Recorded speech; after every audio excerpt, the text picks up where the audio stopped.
नमः सिद्धेभ्यः। जय श्री ओम नमः सिद्धेभ्यः। ओम नमः सिद्धेभ्यः। ओंकार बिंदु संयुक्तम नित्यं ध्यायन्ति योगिनः कामदं मोक्षदं चैव ओंकाराय नमो नमः। मंगलम भगवान वीरो मंगलम गौतमो गणि मंगलम कुंद कुंदार्यो जैन सर्वमंगल मांगल्यम सर्व कल्याणकारकम प्रधानां सर्वधर्माणां जैनम जयतु शासनम जैनम जयतु शासनम जैनम। इस भवतरु का मूल एक ज्ञान मिथ्या भाव ताको कर निर्मूल अब करिए मोक्ष उपाय करिए मोक्ष उपाय। जय बोलो देव शास्त्र गुरु की जय हो।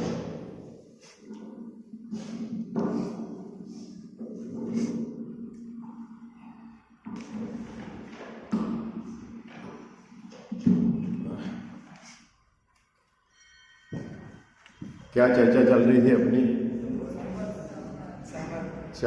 चौथे अधिकार के आधार से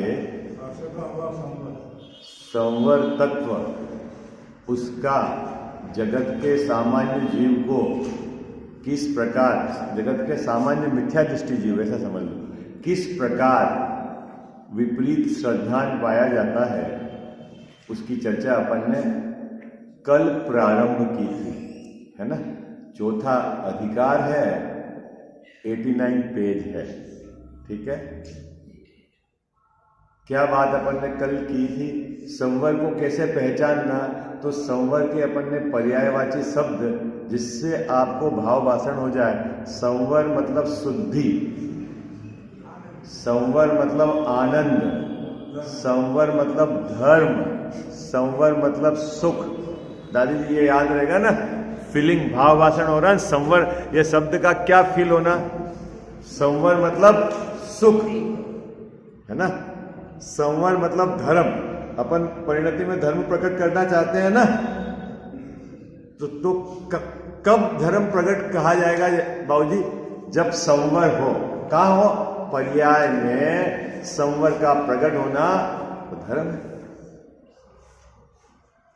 अब जिस संवर को अपन ने शुद्धि कहा, जिस संवर को हमने आनंद कहा, जिस संवर को हमने सुख कहा, वो संवर कैसा है? क्या उसकी पहचान क्या है दादी जी? तो यहां पर टोटरमल जी साहब ने पहचान क्या लिखी? आश्रव का अभाव संवर है। अरे गजब का, हम तो संवर पूछ रहे हैं और आप उत्तर आश्रव से दे रहे हो, है? पूछ क्या रहे हैं? संवर है। अभी आपको बोलते हैं क्षमा किसको कहना, समझाओ, तो कैसे समझाया जाता है? गजावत साहब, क्षमा क्रोध का अभाव होना। तो ये क्रोध का अभाव होना, हम क्षमा की बात कर रहे हैं और आप क्रोध से बात क्यों प्रारंभ कर रहे हो? क्यों गजावत साहब, कभी ऐसा आपने विचार किया? टेक्सन जी बाबू जी है? हाँ, लेकिन हम तो बोल रहे क्षमा की परिभाषा बताओ आप, है? तो आप क्रोध से क्यों परिभाषित कर रहे हो उसको? तो इसलिए परिभाषित कर रहे हैं भाई कि क्रोध का तुझे परिचय है। किसका? क्रोध का तुझे परिचय है और तेरे को क्षमा का परिचय नहीं है। तो क्षमा किसको कहना कि क्रोध के अभाव हो जावे? क्या कह जाओ साहब, उसका नाम क्षमा है, ठीक है। लेकिन जो जीव क्रोध को भी यदि नहीं जाने और क्रोध का अभाव किसको कहना है नहीं जाने, तो वो क्षमा का स्वरूप क्या जानेगा? बोलो, है? क्षमा के स्वरूप को जानने के लिए अब आपको क्षमा, या तो क्षमा आपने डायरेक्ट आपने उसका भाव वासन किया हो, और यदि भाव वासन नहीं किया हो तो फिर कैसे जानोगे क्षमा को? बोलो हाँ जी, कैसे जानोगे? कदासा जिसका आपने भाव भाषण नहीं किया उसको कैसे जानोगे? तो एक ट्रिक है, समझाने की कला है कि इस जीव को जब भी अपरिचित चीज बताई जाती है तो परिचित जो चीज है उससे उसका परिचय कराया जाता है। अपरिचय का परिचय परिचय से कराया जाता है। क्या साहब है ना ऐसा? कि बोले साहब क्या बोलते मार्दव धर्म किसको कहते हैं? ऐसा मार्दव तो बोले मान है ना, मान, उसके अभाव का नाम मार्दव है। किसके अभाव का नाम मार्दव है? मान के। और मान, हाँ इसको तो मैं जानता हूं, ठीक है, लेकिन मार्दव को जानने के लिए क्या जानना है? जहां मान का अभाव है वहां मार्दव है, जहां मान है वहां मार्दव नहीं है। बात पकड़ में आ गई आपको? क्या कह जाओ साहब, क्या कहा अभी अपन ने? टेकचंद जी बाबू जी क्या कहा? मार्दव कहां है? जहां मान का अभाव है वहां मार्दव है, और जहां मान विद्यमान है वहां मार्दव नहीं है। बोलो भाई, सब बोलो एक साथ। मैं अभी 10 लक्षण, आज तो अपना अंतिम दिवस है ना 10 लक्षण पर्व का, है उत्तम ब्रह्मचर्य है। आज 14 से, हाँ आज 14 से ना।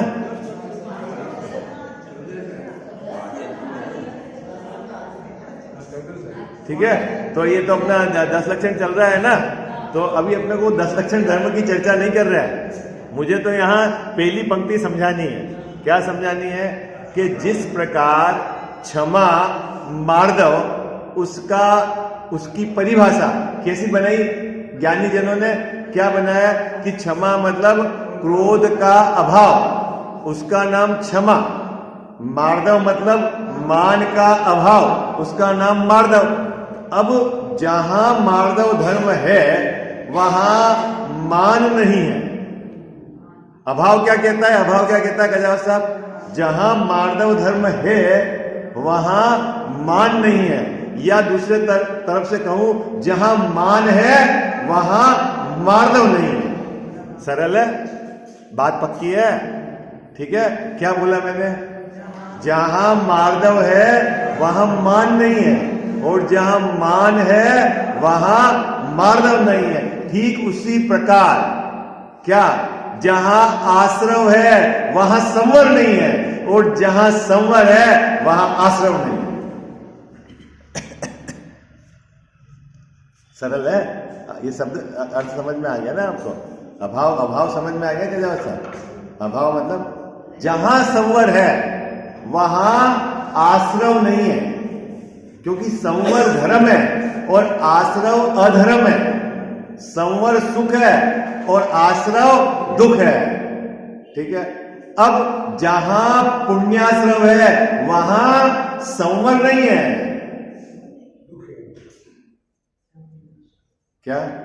जहां पुण्याश्रव है वहां संवर नहीं है, क्योंकि जहां आश्रव है वहां संवर नहीं है।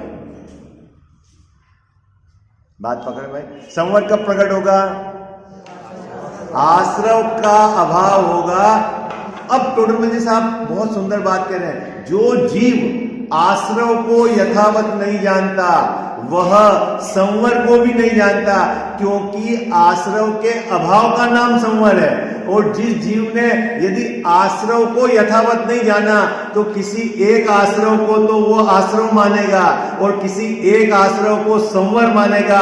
इसका मतलब है न तो उसको आश्रव की खबर है और न ही उसको संवर की खबर है, न ही उसको 7 तत्व की खबर है, न ही उसके सम्यक दर्शन है, और न ही उसकी परिणति में धर्म है।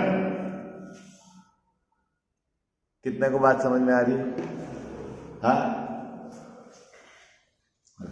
कुछ गड़बड़ है क्या साहब? हाँ, देखो पंक्ति तो यही लिखी है। हाँ, आप हजारों जो भी आचार्यों के ग्रंथ है सब उठा लेना, एक नहीं। और आपको डाउट है कि कहीं है जहां के आपको छपे हुए वहां के लाना, लेकिन ये जीव अंदर में मुझे सत्य की खोज करनी है और मुझे सत्य मार्ग पर ही चलना है, इतनी दृढ़ता होगी तब ये सत्य मार्ग पर चलेगा, नहीं तो डोलता रहेगा, मात्र डोलता रहेगा। क्या पता ये भी सही है, क्या पता वो भी सही है, तो तेरी बुद्धि किस काम की है? हाँ?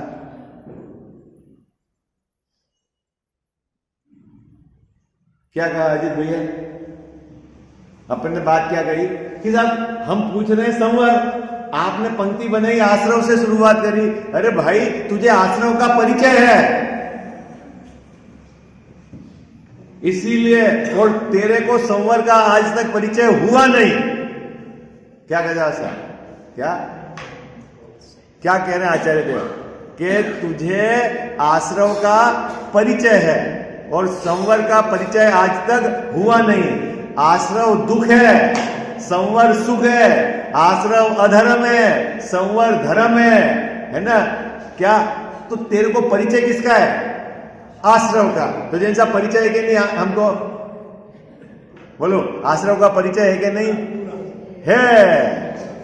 ये जो शुभ अशुभ भाव आपको पकड़ में आ रहे हैं, ये सब क्या है? आश्रव। इनमें धर्म नहीं है, ये मिटेंगे तब धर्म होगा, ये कह रहा है पहले। कितनी सावधानी रखनी है अपने को? हाँ क्या ये जो शुभ अशुभ भाव है जैसे आप पकड़ में आ रहे हैं, जो ये धर्म नहीं है, मेरे नहीं है कि किसी के नहीं, किसी के नहीं है। आई बात समझ में? क्या कह साहब? ऐसा नहीं है कि मेरे धर्म नहीं है और आप सामने वाले के धर्म है, नहीं, किसी के धर्म नहीं है, क्योंकि ये शुभ अशुभ भाव आश्रव है, आश्रव धर्म नहीं है। हाँ? क्या तीव्र कसाय का पाप भाव हो या मंद कसाय के भाव हो, शुभ हो या अशुभ हो, ये धर्म नहीं है। क्यों धर्म नहीं है टेकचंद जी बाबू जी? आश्रम है बस। हाँ? कितनी सरल बात है। तो साहब मिथ्यात्व किसको कहते हैं? बोलो भाई, मिथ्यात्व किसको कहते हैं? जल्दी बोलो। हाँ? जो शुभ अशुभ भाव को आश्रव नहीं माने और उसको संवर माने, उसके नाम मिथ्यात्व। मिथ्यात्व किसको कहना अजीत भैया? मिथ्यात्व उसका नाम नहीं है कि परिणति में शुभ अशुभ भाव हो, उसका नाम मिथ्यात्व नहीं है। मिथ्यात्व किसका नाम है? जो शुभ अशुभ भाव को धर्म माने, अशुभ को तो मानते ही नहीं कोई, जो शुभ को धर्म माने उसका नाम मिथ्यात्व है। आई बात समझ में? हाँ? कितने लोगों को बात समझ में आ रही है? हाँ, पक्का हो रहा है कि नहीं हो रहा है? किसी ने आप यहां बैठते हो उसके बाद वापस डोलम डोल बोलो। हाँ? कितनी सुंदर बात कही। क्या टेकचंद जी बाबू जी? यदि तू आश्रव को नहीं जानता तो तू संवर को नहीं जानता है। ऐसा कैसे हो सकता? हाँ बिल्कुल, बोलो। आप आश्रव को जानते हो कि नहीं जानते हो? जानते हैं। क्या कौन से भाव आश्रव है? शुभ और अशुभ। तो संवर किसको कहना? जब शुभ भी नहीं हो और जब अशुभ भी नहीं हो, उसका नाम संवर है, उसका नाम धर्म है। अब आपकी श्रद्धा को जाके पूछो कि तूने किसको धर्म मान रखा है। यदि उसने शुभ और अशुभ में से किसी को धर्म और किसी को अधर्म मान रखा है तो श्रद्धा झूठी है, वो मिथ्यात्व है, वो संसार में रखड़ाने वाला है, वो महापाप है। उसके रहते धर्म प्रकट नहीं होगा, उसके रहते क्या होगे? व्रत नहीं हो सकते, उसके रहते चारित्र नहीं हो सकता। इतना है वो पावर। क्या चारित्र किसको कहते हैं? चारित्र किसको कहते हैं? आत्मा के भान पूर्वक आत्मा की स्थिरता का नाम चारित्र। अभी सब बताएंगे, अभी 7वें अधिकार में व्रत इसमें, संवर में समिति किसको कहते हैं, गुप्ति किसको कहते हैं, सब है। अभी घबराओ नहीं, निश्चय व्यवहार सब समझाएंगे। समझे तो बिल्कुल सुलझ जाए 7वां अधिकार, और नहीं समझे तो नहीं समझे। ये यहां है बिल्कुल ग्रंथ में लिखी हुई बात। अपन तो अक्षर से चलेंगे। पहली पंक्ति में क्या कहा? पहली पंक्ति में क्या कहा? संवर की क्या पहचान बताई? आश्रव का अभाव संवर है। जिस प्रकार क्षमा की पहचान बताई क्रोध का अभाव, मार्दव की पहचान बताई माया का अभाव, ठीक उसी प्रकार संवर की पहचान क्या है? आश्रव का अभाव। क्या ये क्यों उधर से बात करते हैं नास्ति से? नास्ति से बात इसलिए करते हैं भाई, तुझे आश्रव का परिचय है, तेरे को संवर का परिचय नहीं है। क्या बात करते हो? अनादि से मैं संसार में हूं, मेरे को संवर का परिचय नहीं है। हाँ भाई, नहीं है। हाँ, ये टेकचंद जी बाबू जी ने बात पकड़ ली। क्या? अरे जिसको संवर का परिचय होता है, जिसको आनंद, देखो बात, जिसने कजाओ साहब मान लो रत्नागिरी का एक ग्लास हापुस का रस खाया हो, ठीक है, और उसको बिल्कुल आपको क्या बोलते हैं बादाम का रस खिलावे, तो उसको याद क्या आएगा? क्या आएगा? हापुस का ही आएगा ना। क्यों? और जिसने आत्मा का वेदन किया हो और परिणति में धर्म प्रकट करा हो, और वो जो आनंद जिसने पूर्व में आज तक नहीं भोगा होगा, और 5 इंद्रिय के विषयों में तो आनंद है का, ठीक है, अब वो जीव फिर उधर की बात करेगा, इधर की क्यों बात करेगा? है? हाँ, उसने वहां एक बार बाबूजी आनंद चख लिया है, वो उधर की बात करेगा, इधर की क्या बात करेगा? हाँ, नहीं, बात पकड़ में आ गई आपको? है? अब जो बात भी इधर की कर रहा है, रस भी इधर का पड़ा हुआ है, इधर में इसने धर्म मान के बैठा हुआ है, चल रहा है संसार उसका, कौन रोके? अपने को संवर प्रकट करना है कि नहीं करना है? बोलो हाँ जी, हाँ जी, ना जी, बोलो। अपन ने रट तो लिया, क्या संवर प्रकट करने योग्य उपादेय है? क्या संवर प्रकट करने योग्य उपादेय है? तो हमारे को प्रकट करना है ना, तो संवर को पहचानोगे कैसे? हाँ, जब आश्रव का अभाव होगा तब संवर प्रकट हुआ, और आश्रव का अभाव मतलब शुभ और अशुभ भाव, इनका अभाव होगा तो संवर प्रकट होगा। इनमें से कोई भी अभाव तो होगा, अभाव पूर्वक। ये पहली बात है, पहली पंक्ति के अंदर ये बात है। दूसरी बात, आश्रव को अच्छे से पहचान लेना। क्या? उसमें से किसी एक को संवर मत मान लेना, नहीं तो मिथ्यात्व है। क्या बात पकड़ में आ गई? टोडरमल जी साहब कह रहे हैं, जो जीव आश्रव को नहीं पहचानता वह संवर को भी नहीं पहचानता, वो अपने को भी नहीं पहचानता, वो मिथ्या दृष्टि है, और अभी वो संसार में रखड़ेगा। ये है दूसरी पंक्ति में, देखो पढ़ता हूं मैं। जो आश्रव को यथार्थ नहीं पहचाने, उसे संवर का यथार्थ श्रद्धान कैसे हो? फिर प्रश्नवाचक चिन्ह लगाया जैन साहब। हो सकता है क्या? जो महिला कपड़ा धोती है ना, यदि वो मेल को नहीं पहचाने और वस्त्र की शुद्धि को नहीं पहचाने है, तो फिर कपड़ा कैसे धोए? बोलो कजाम साहब, है? या तो कपड़ा साफ हुआ है तो भी बैठ के रगड़ती रहे, है? या वो मेल रह जाए उसको भी साफ मान के छोड़ दे। तो या मतलब मेल को यथावत पहचानना पड़ेगा, तब आप कह सकते हो कि आपने शुद्धि को यथावत पहचाना। क्या कजाम साहब? अजीत भैया, क्या कितनी सुंदर बात लिखी। जो आश्रव को यथावत नहीं पहचाने, अपन पहचानते हैं कि नहीं आश्रव को यथावत? है? खाने का भाव, कमाने के भाव, गहने बनाने के भाव, ये सब भाव कैसे हैं? आश्रव है। क्या है? दुखकारी। आश्रव दुखकार घनेरे। क्या क्या बोलते हैं गजावर साहब? आश्रव दुखकार घनेरे। कौन से आश्रव हैं? कमाने के भाव, गहने बनाने के भाव, खाने के भाव, ये भाव कैसे हैं? आश्रव। मंदिर बनाने के भाव, पूजा करने के भाव, तीर्थ यात्रा करने के भाव, ये क्या है? संवर। ऐसा है?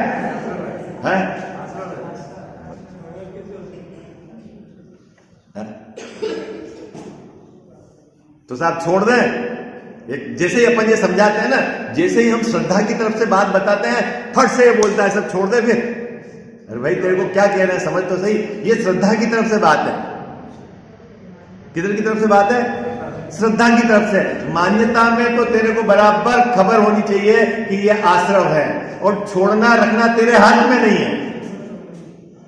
क्या किसके हाथ में होता? स्वयं जगत परिणाम। आप क्या बोलते हो रोज भगवान के सामने? किसके हाथ में? क्या बोल रहे हो आप? क्या आपके हाथ में? बताओ। शरीर का परिणमन आपके हाथ में, पैसा कमाना आपके हाथ में, बच्चों को अपने अनुसार रखना आपके हाथ में, समाज को आपके हाथ में। क्या आपके हाथ में? बताओ, एक आधा बोलो, फिर मैं बताता हूं कि आपने क्या किया और आपने क्या नहीं किया।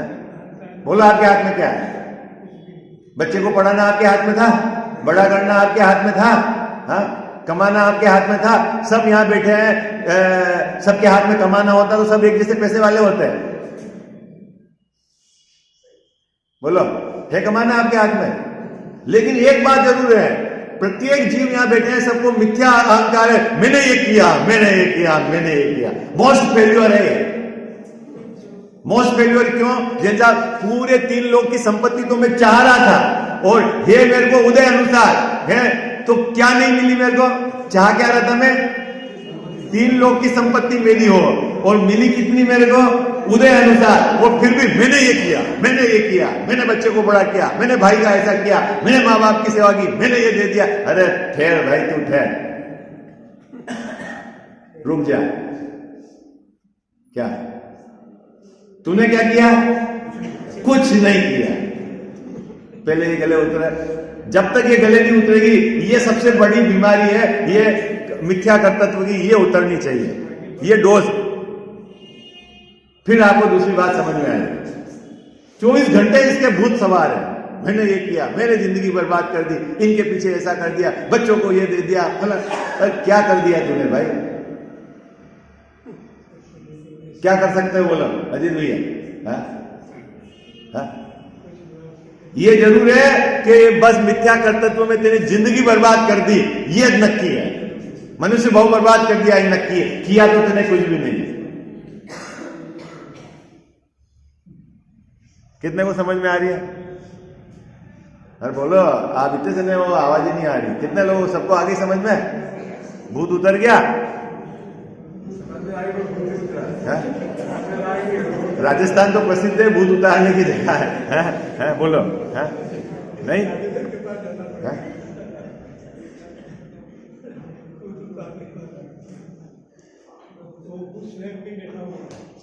जब तक ये बात गले नहीं उतरेगी, अगला कदम आपको समझ में ही नहीं आए। इसको बोलते हैं चित्त की मतलब विपरीत कठोरता। जैसा अपन किसको बोलते हैं? रिजिड कौन बोलते हैं? अरे ये तो मानता ही नहीं, मानता ही नहीं, मानता नहीं। अरे तू क्या मान रहा है? तू वस्तु व्यवस्था के बिल्कुल अगेंस्ट में तेरा चिंतन है, वस्तु व्यवस्था के अगेंस्ट में तेरा धारा चल रही है। मैंने ये किया, मैंने ये किया, मैंने ये किया, मैंने ये किया है? बच्चों को मकान बना दिए, पढ़ा दिए, शादी करा दी, 50-50 तोला सोना दे दिया। अच्छा, और क्या किया? बस तू इतना ही चाह रहा था करने का? इतना ही चाह रहा था? दादी जी क्या किया? कुछ नहीं किया। ये बैठ जाए कैसेट तो अपने एकदम बिल्कुल मस्त हो जाए। हाँ, यही तो भूत नहीं उतर रहा है, जैसा बुखार उतर ही नहीं रहा है अपने को। हाँ?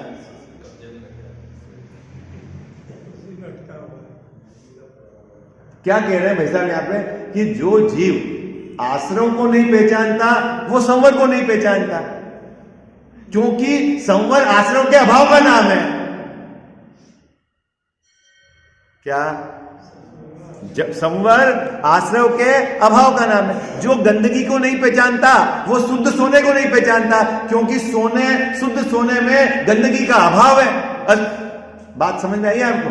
क्योंकि ये उसके अभाव का नाम संवर है।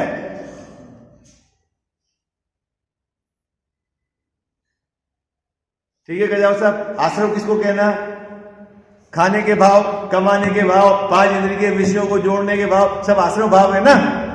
ठीक है, ये कैसे हैं? दुखकार घनेरे। श्रद्धा में ये आश्रव भाव है। ठीक उसी प्रकार पूजा, दया, दान, व्रत, ये सब परिणाम भी क्या है? आश्रव भाव है। ये कैसे हैं? दुखकार घनेरे हैं साहब। तो फिर हम पूजा बंद कर दें? बिल्कुल करो आप। कंडीशन यह है, आश्रव में मत रहना। आश्रव को मिटाना है तो आश्रव में नहीं रहना। क्या कंडीशन है? क्या जाओ साहब? अभी कंडीशन क्या है?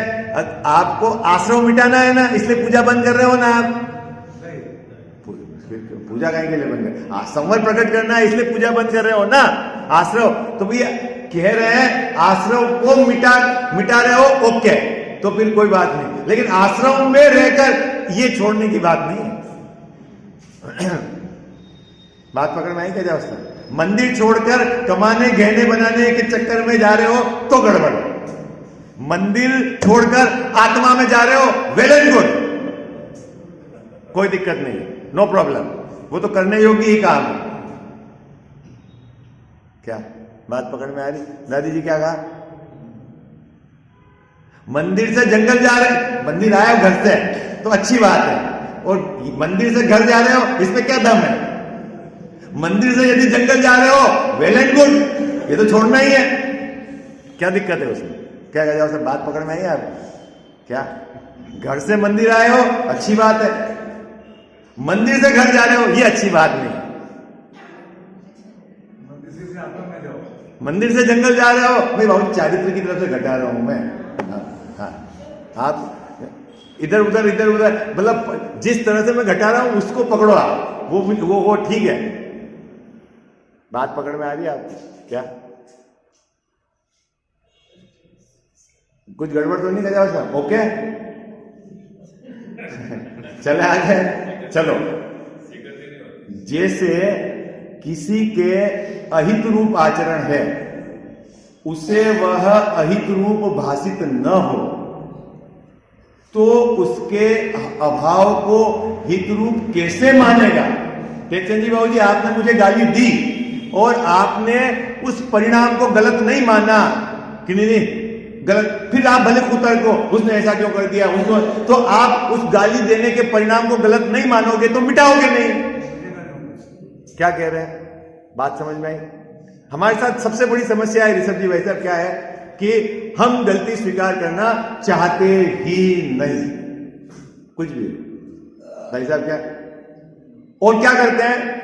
यदि सामने वाले ने बता दिया आपको कि आप यहां गलत हो, तो आप कुतर्क करके उस गलती को सुरक्षित करते हो। कब गलती मिटेगी? वो बोलो, कब मिटेगी? कह साहब कब मिटेगी? अरे बोलो भाई साहब, देखो गलती होना वह इतना ज्यादा खतरनाक नहीं है। गलती होने पर गलती को गलती नहीं मानना वह बहुत खतरनाक है। क्या मैंने ये लौकिक भाषा में आपको समझा दिया है। नीति क्या? गलती होना ठीक है, हो गई ठीक है, लेकिन गलती को गलती नहीं मानना वो तो महा अपराध है। क्या गलती हो गई? जैसा कि मेरी परिणति में शुभ अशुभ भाव हो गए, ये गलती हो गई। लेकिन बड़ा अपराध क्या है कि उसमें से मैंने शुभ भाव को धर्म मान लिया, ये महाअपराध है। क्या भाई साहब, बात पकड़ में आई ना? गलती तो हो गई है भाई। अस्थिरता जन्य राग तो आता है, ज्ञानियों के भी आता है, लेकिन वो ज्ञानी क्यों? क्योंकि उस राग को वो धर्म नहीं मानते। और मैं अज्ञानी क्यों? मैं उस राग को धर्म मानता हूं, इसलिए मैं अज्ञानी मानता हूं है। पुण्य को धर्म मानता हूं, बस इतनी सी बात है। ये समझना है बस, अटके हुए यही यहाँ पर है।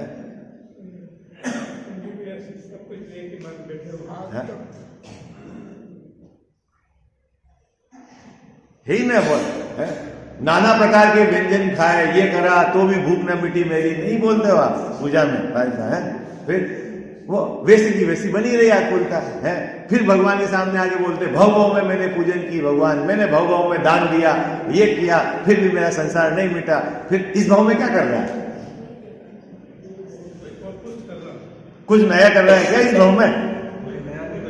हाँ बोलो भैया, जब बोलते नहीं हो आप, कौन सा वो पाठ है?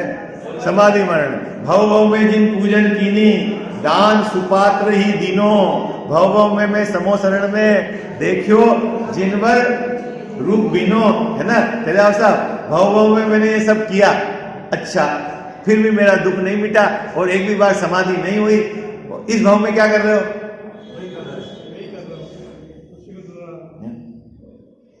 फिर क्या नया अचीवमेंट हुआ?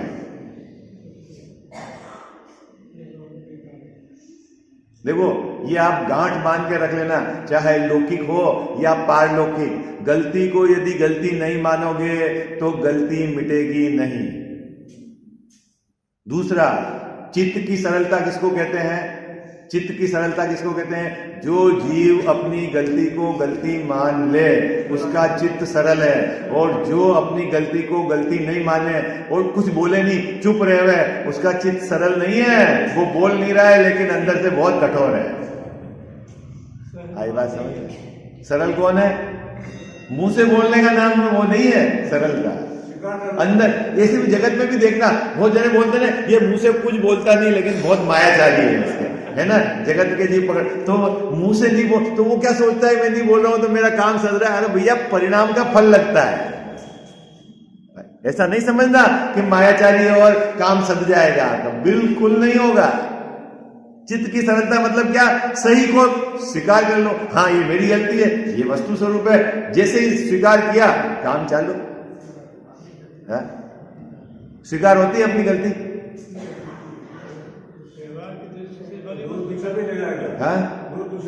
हाँ, जबकि दोष अपने देखने हैं और गुण सामने वाले के देखने हैं। ये क्या करता है? पूरा काम उल्टा है। क्या करता है? क्या क्या जैसा दोष किसके देखना है? बोलो, एक थाली में है ना गेहूं के साथ कंकर रखे हुए हैं, ठीक है, तो अब आपको क्या देखना है? गेहूं साफ करना है तो है? क्या क्या देखना है? अब अपने को अपने दोष मिटाने हैं तो दोष तो अपने देखने हैं, उस सामने वाले के गुण को ग्रहण करने हैं तो उसके गुण देखने हैं। अपनी क्या अपना क्या विजन है? अपना क्या दृष्टिकोण है? ऐसा फूला है, मैंने ये कर दिया, बाकी सब बेवकूफ थे जगत में, किसी में कोई अक्ल ही नहीं थी। हाँ? नहीं होता ऐसा कह एक बुद्धिमान तो मैं ही हूं, बाकी सब तो मूर्ख, सब मैंने ही किया। अरे भैया, तेरे को मिथ्या अहंकार चल रहा है, मान कसा है माथे चढ़ के नाच रही है, अभी तेरे को पता नहीं है। और कसाई के अकॉर्डिंग तू चलेगा ना तो नरकों में डंडे पड़ेंगे। नरक में कौन जाता है गजावसा? जिसकी स्टीयरिंग गाड़ी पे कसाई बैठी हुई है। कौन जाता है? लोग कसाई बैठी हुई ना, क्या क्या लोग कैसा है? देखो एक बात मजेदार है, जैसा ज्यादा पैसा जिसके पास है वो नरक में जाए ऐसा नहीं है, लेकिन जिसको लोग की सारी संपदा मेरी आ जाए ऐसा निरंतर भाव हो, और भले वो भिखारी हो तो भी उसके क्या है? परिग्रह का भाव जाता है। बात समझ? क्या कहते हो? क्या किससे फल मिलता है? भावों से फल मिलता है। अभी बाहर में सामग्री तो उदय अनुसार मिलेगी, और भाव कैसा है? सब आ जाए मेरे पास। एक छोटी सी दुकान भी नहीं है जैन साहब जिसके बाद, और इस रात दिन ये इंडस्ट्री हो, इसका मैं मालिक, इसका मैं मालिक, ये मालिक, ऐसा कर दूंगा, इतनी चला दूंगा, और हे भले छोटी सी, तो उसको पाप ज्यादा लगेगा कि जिसकी बहुत इंडस्ट्री है और वो सोच रहा है कि कब मैं फ्री हूं। किसको कह सर? ये जैन दर्शन है भाई। हाँ, और जगत किसको कहेगा? जगत किसको क्या कहेगा? अरे इसलिए भिखारी के ऐसा मत सोचना है कि जिसके पास कुछ सामान नहीं है तो उसको परिग्रह नहीं है। क्या खजाव साहब, ऐसा मत सोचना कि भिखारी के पास कुछ सामान नहीं है तो वह अपरिग्रही हो गया, ऐसा नहीं है। हाँ, अंदर से छूटे और फिर बाहर से भी छूटे। आई बात समझ में? देखो पढ़ते हैं, जो आश्रव को यथार्थ नहीं पहचाने उसे संवर का यथार्थ श्रद्धान कैसे हो? जैसे किसी के अहित रूप आचरण है, उसे वह अहित रूप भाषित न हो तो उसके अभाव को हित रूप कैसे माने?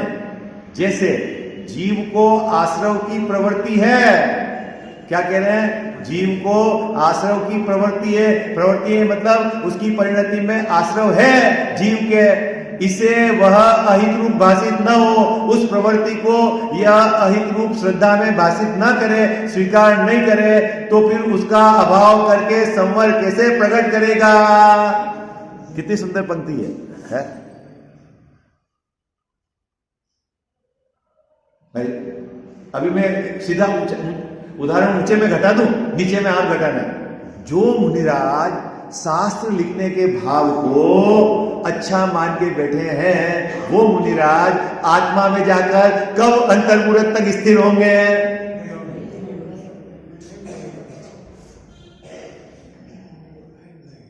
क्या कहा खजाव साहब ने? जो मुनिराज शास्त्र लिखने के भाव को यदि बुरा नहीं जाने तो फिर स्वभाव में जाने का क्यों कब उद्यम करेंगे? तो काम कौन सा उत्कृष्ट है कि स्वभाव में जाकर लीन होना, अंतर्मुहूर्त। तब ये तो जब लीन नहीं रह पाते हैं तब ये जो सहजता से भाव आता है, लेकिन आप उसी को अच्छा मान लो, दीक्षा को ही अच्छा मान लो, दीक्षा ही दो, तो फिर आत्मा में कब जाओ? आई बात समझे? 28 गुण के भाव को ही अच्छा मान लो तो बैठ जा पकड़ के उसको। क्या कहा था? बात पकड़ में आई आपको? आश्रव का भाव कहाँ है? प्रवृत्ति में। प्रवृत्ति में जो राग भाव है, अभी हमारी वर्तमान पर्याय में जो राग भाव है, यदि उसको बुरा नहीं मानोगे तो मिटाओगे कैसे? ये कह रहे हैं यहाँ पे टोटल जी साहब। महावृत का परिणाम राग भाव है। तो क्या है? मेरे समझ में नहीं आ रही। तो आप फिर पढ़ के आना, पूछ के आना, और जहां जहां भी पूछना हो पूछ के आना, फिर बताना मुझे है कि कहाँ है। मोक्ष शास्त्र में जाके देखना, कहाँ 28 मूल गुण को आश्रम अधिकार में लिया कि संवर में लिया, सब जाके देखो ना।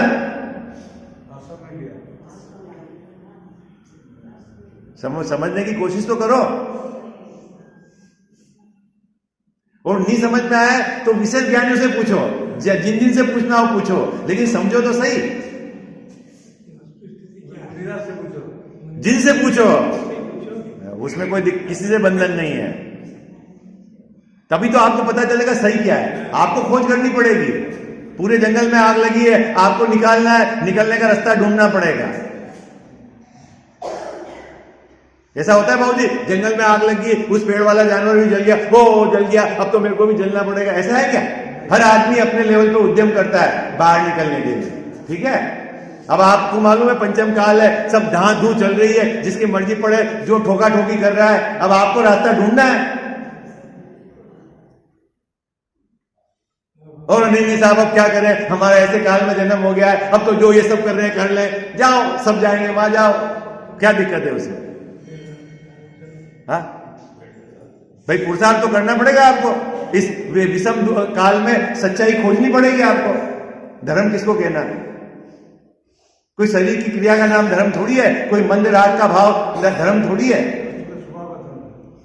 चलो ठीक है, अभी इस पंक्ति पे अपन बात करेंगे। कितनी सुंदर बात लिखी कि जिस जीव के आश्रव की प्रवृत्ति है, उसे यदि वह अहित रूप भाषित न हो, वो उसकी बुरी नहीं लगे, उसको मिटाने का भाव नहीं हो, तो फिर उस प्रवृत्ति को मिटाए कैसे? और जब प्रवृत्ति नहीं मिटेगी आश्रव रूप, तो संवर कैसे होगा? आश्रव का तो संवर करता नहीं, और आश्रव में ही धर्म मान के बैठा है, वो मिथ्या दृष्टि है। ठीक है, चलो कल अब इसके आगे की चर्चा करेंगे। आता तू दया करके कर्मों से छुड़ा देना, इतनी सी विनय तुझसे चरणों में जगह देना।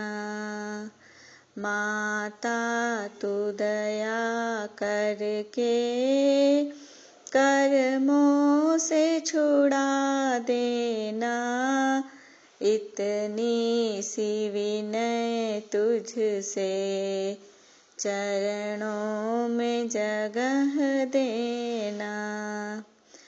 माता में भटका हूँ माया के अंधेरे में, कोई नहीं मेरा है इस कर्म के रेले में, कोई नहीं मेरा है तुम धीर बंधा देना, इतनी सी विनय तुझसे चरणों में जगह देना। जीवन के चौराहे पर मैं सोच रहा कब से, जाऊं तो किधर जाऊं मैं सोच रहा मन से, पथ भूल गया हूँ मैं तुम राह बता देना, इतनी सी विनय तुझसे चरणों में जगह देना। लाखों को उबारा है मुझको भी उबारो तुम, मझधार में है नैया उसको भी तिरा दो तुम, मझधार में अटका हूँ मुझे पार लगा देना, इतनी सी विनय तुझसे चरणों में जगह देना। माता तू दया करके कर्मों से छुड़ा देना, इतनी सी विनय तुझसे चरणों में जगह देना। जावाणी के ज्ञान ते सूझे लोकालोक, सोवाणी मस्तक चढ़ो सदा देत हूँ धोख,